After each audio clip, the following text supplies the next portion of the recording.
Hey, Ben here from Supercoach Insider, bringing you my team into round 19. Thank you for following my journey and also supporting Supercoach Insider. Please do like, follow, subscribe, SC Insider 100. You can find us on Facebook, Twitter, Twitch, and TikTok. Also, all the audio platforms as well, so Spotify, Soundcloud, Stitcher, you name it. And on YouTube, search for Supercoach Insider. Please do like, subscribe. Really enjoying the communication, the comments, the banter. Love it. Speaking of banter, I was so looking forward to this week, this team reveal, going through and talking about how good I am. And everything sort of backfired a little bit. Hewitt's out, and now I'm actually in a real big conundrum, so we'll get into that for sure. Also, to go through a couple of things that we need to as well. Today, Supercoach Insider is brought to you by Manscaped, and basically, Manscaped are the best in men's below-the-waist grooming. Their products are precision-engineered tools for your family jewels.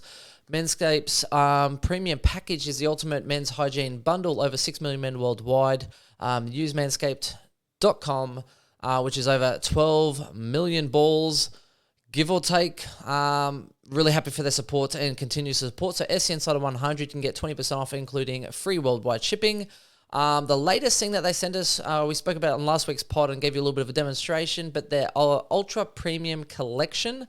It's got 2-in-1 shampoo conditioner. It's got the body wash, the deodorant, the hydrating body spray, lip balm. They also sent us their, I think it's like a real shaver, the Player 2.0. So it's a single blade, so you can replace the blades for a close shave. So been using that as well, so really happy with the continued support from them. So go check them out at manscaped.com, SC Insider 100 for your code there.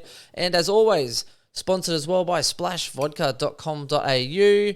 I'm having the watermelon and pomegranate as well. I do like the orange one as well, but 79 calories, which you have, what is it? It's only a small one, 250 mils for 0.9 standard drinks. It's only 79 calories, so it's definitely great if you want a little bit of a hit. Splash, so it's vodka, soda water with a splash of nice flavors, and it goes down an absolute treat.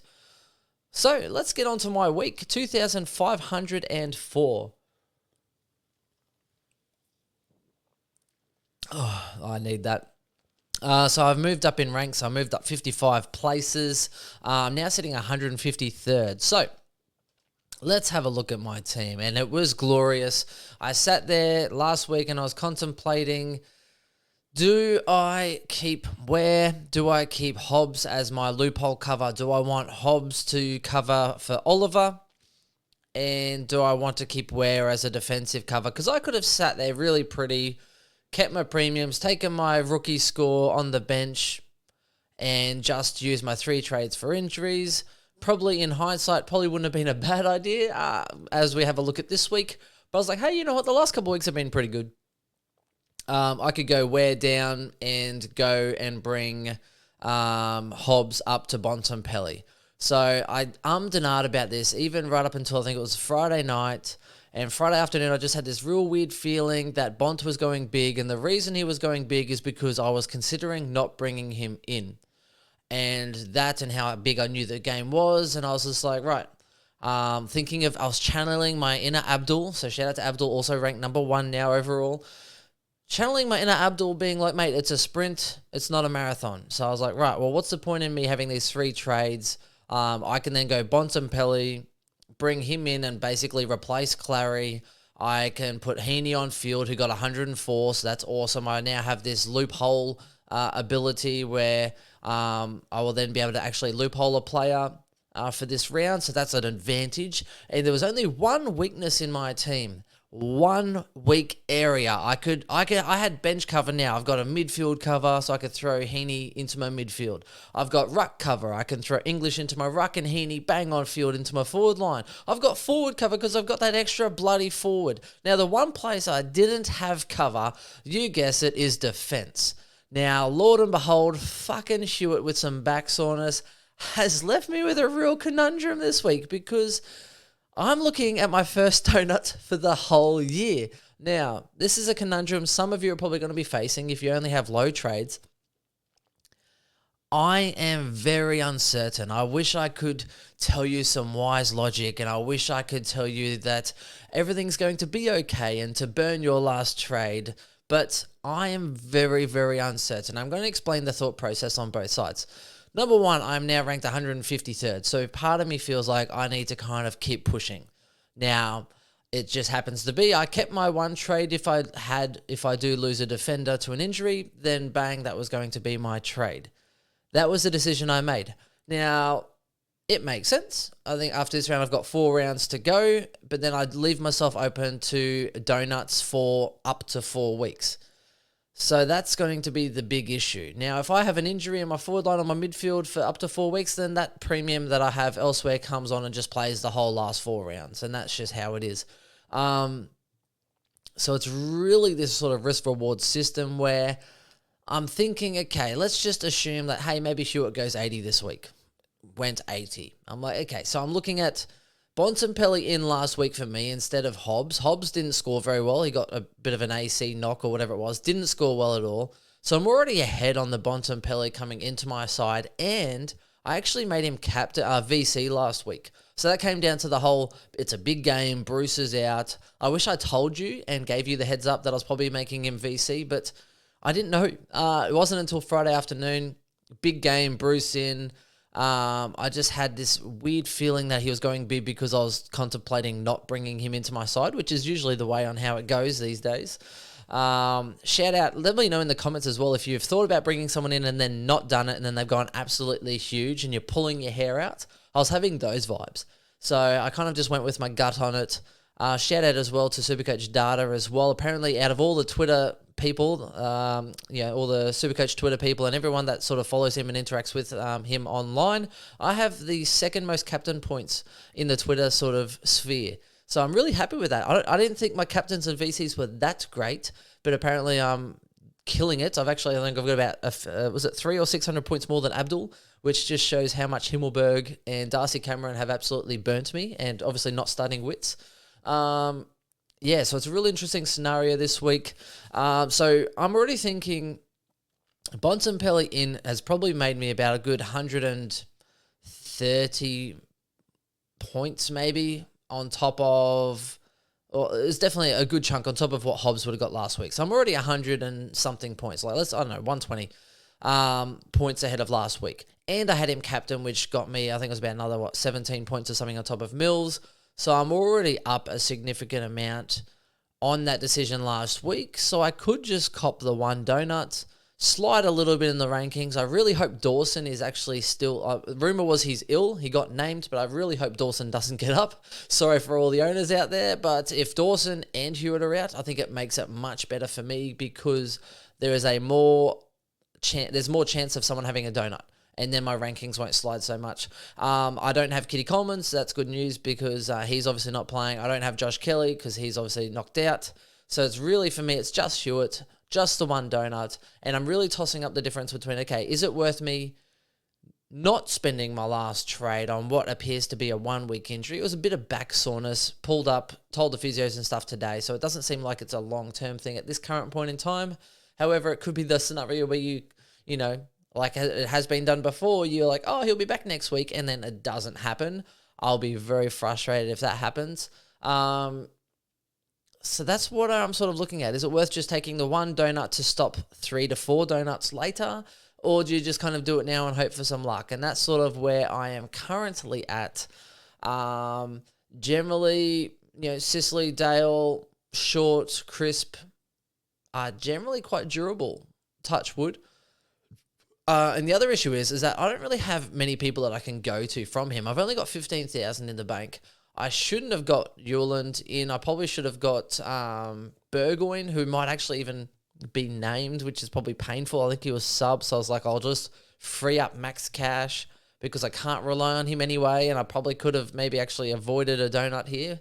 So again, shame on me. So here's the problem I have. I can't afford the players that I want, which is probably making me lean towards not actually trading. So I can get Vlosten, who's on a bit of a heater, yes. So, but again, it's like, well, what's Vlosten going for the rest of the year compared to Hewitt? Hewitt might end up out-averaging him by 5 to 10 anyway. Over that sort of, last 4 rounds, there's an extra 20 to 40 points. So then if we go back to my whole, if Hewitt got 80, then I'm only really losing 40 to 60 points in the long term anyway. And again, I'm still up from the whole Bontempelli thing from last week. Houston, I'm not that keen on. Again, he's so up and down, he might actually just flip and have some really bad scores while Hewitt's killing it, so I don't really like it there. And then Rich is injury prone. Blycarves, his role's changing here, there, and everywhere. He's been playing forward a little bit as well. He's absolutely versatile. Aaron Hall, I'm not going to do it. So then it's, I think the only one I could probably do, I think it was Himmelberg. And I think Himmelberg I could just afford. He's 549,000. Himmelberg's the only one that kind of tempts me a little bit. But again, his role isn't exactly set in stone either. He's been doing really well lately. That's the other one that I'm sort of thinking of, because he has been going decently. I think he's been on hundreds and 120s, etc. So that's the other consideration. When we have a look at since round 11, he's only had 2 scores below 100, and they've been 95 and 98. Helps that Whitfield's also out. So that's the other consideration that I'm looking at. He's probably the only one I would go to as a direct swap for Hewitt, basically. But yeah, I'm not sold. I think at this stage I'm going to cop a donut, and I haven't copped a donut in a while. It's really disappointing. It's really upsetting, and I guess I just hope it's a 1 weeker. The other consideration is, I think it's Carlton. Are they playing the Giants? Let's have a look. Where are you, Hewitt? Oh yeah, they are playing the Giants. So here's my other consideration. Maybe I get through. They play, I think, third last, first on the Sunday. I might see how the round goes to start. And if there's no injuries in those first, 5 games or whatever, more than 5 games? What is that? Bloody 18 teams, 9 games, 3 to go. So in the first 6 games, if there's no injuries in those first 6 games, then all of a sudden it reduces the chance of me getting a player injured on the Sunday. I know, touch wood, because Sunday's usually when anarchy happens, but it's at least then it's like, okay, well then do I use my 1 trade with 4 rounds to go? I'm definitely not going to be probably pulling the trigger before that sort of Sunday. So let me know what you're thinking of doing. Let me know how much doo-doo or crap you are in. I don't know why I said doo-doo. Let me know what you're thinking, because it's really quite a difficult week to navigate through. I think there's going to be quite a few people with donuts. I still think if I hold this week and cop the donut, I still think I can then kind of push ahead, finish in that sort of maybe top couple of 100, which I'd be extremely happy with.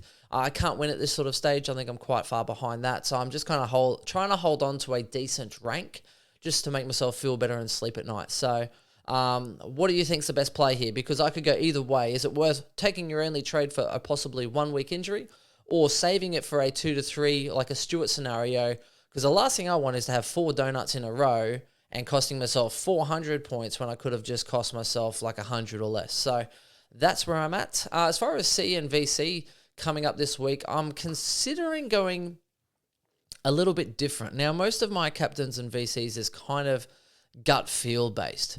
And I think that's kind of held me pretty well in the past. Now, obviously, me going to the game and putting the C on Neil was obviously a horrible, horrible idea. And I did have a really weird gut feeling that I should have just taken it, but I was like, no, I'm going to the game. It's fine. I'm going to the game, and he'll do well because I'll be there. Horrible decision, but I think that's probably much my only blunder for this year as far as C and VC. I have this weird feeling. So especially if Dawson doesn't play, then Laird's the next person to target. Right? Adelaide also leak a lot of points to midfielders because they're generally not a huge accountable side. I say that, but then Laird had 20 plus tackles just gone in the week before, and this sort of thing. But generally, they're not like a lockdown sort of type. Usually, when when they play, they kind of try and get their own ball and a few other bits and bobs. I think last week was a real scrap, so I think that's why the tackle numbers were definitely up. So I think it's really set for Mills. Now, the only thing that's going to kill this is if Mills is playing accountable. And this sort of happened particularly in the first half, I think, when Sydney played Fremantle, is that when the ball was out in the open, then Mills kind of goes and chases the ball and does his own thing. Now, as soon as there's a contest, he was really paying so much attention to Brayshaw, because Mills is the type that can stop you from getting it, but then get it himself.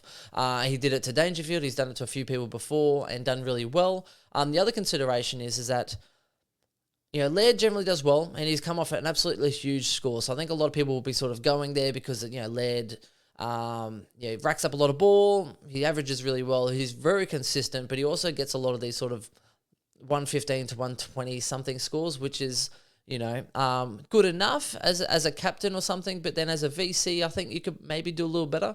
I just have this weird feeling like maybe Mills is actually going to perform this week.